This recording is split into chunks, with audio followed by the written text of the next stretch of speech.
I'm kind of curious about your professional career, so we're gonna kind of do a little shift. I know you mentioned you work in private practice, so I was wondering, is there anything that you find like extremely fulfilling regarding that aspect of your career? As I mentioned to students in class, it's it's this privileged position. I mean, I don't even want to call it a job. I think I think people that are laying brick and people that are working out in the hot sun all day and are working in construction and are working in lawn care. That's work. That's those are people that are working. I think I get to be in this distinguished position where I get to perfect a craft and be welcomed into the lives of my patients, and have in a given day just have these subtle nuanced things that happen and that you're a part of, and that you get to share with patients that only you get to experience, and it's sort of like being part of the secret club, um, and only you as a psychologist know about it, and maybe other psychologists I think that experience something similar could relate to it. But really it's this special like world that is the world of your patient, that if they welcome you in, and then subtle things happen throughout the course of a day that I think in of itself make it enriching. And it tends to be pretty ordinary in nature. It's not as sort of grandiose as one might think. It just kind of it's ordinary, it's mundane, but it's unique, and you know that it's that you're the only one that is granted that privilege to be a part of that. And it can look like it could look like having being the only person that that patient talks to about something, something sacred. Or in some of my patients, they're so isolated that I might be the only person they speak to in a given week. um, or it could be being able to share in the news about something, or um, I'm trying to think of what else.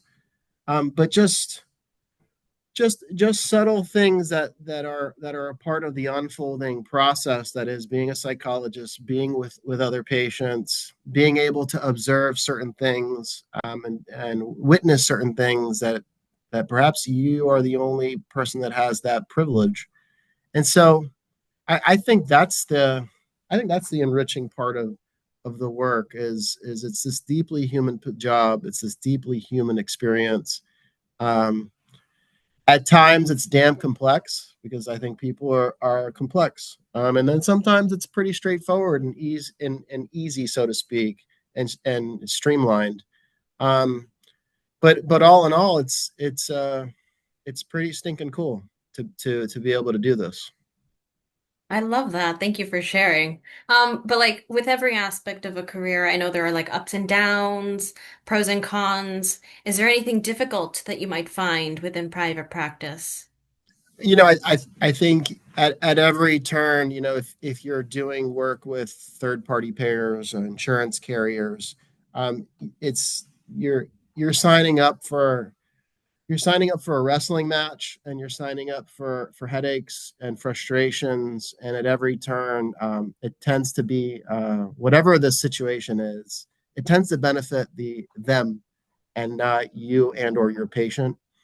And so it's really dealing with that inherent frustration, especially when it comes down to a patient not getting the care, the services that they need in a timely fashion, and having to navigate those sorts of dynamics, as well as just kind of on a more kind of simpler like plane, as it it tends to be inherently frustrating for patients to navigate their own insurance policies, and then you as a psychologist slash doctor like to do the same.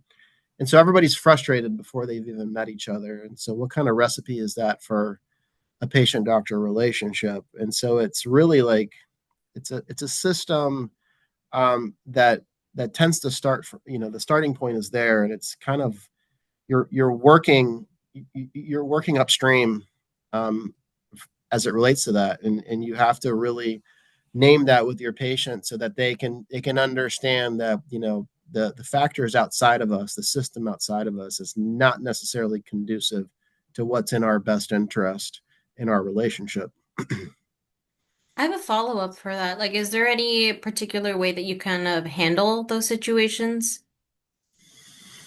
I complain to my students about it. Uh, um, my and then my wife complains to me about it because she's also my office. In addition to running my life, she's also my office manager. Um, but but really, it's, and then I complain to pay when it's appropriate. I let patients know about, the inherent frustration that is from my end of it, checking in on their end of it, and just kind of naming these things as they're unfolding, because they're, whether you like it or not, they're a part of it, and so you gotta deal with it one way or another. No, yeah, I understand.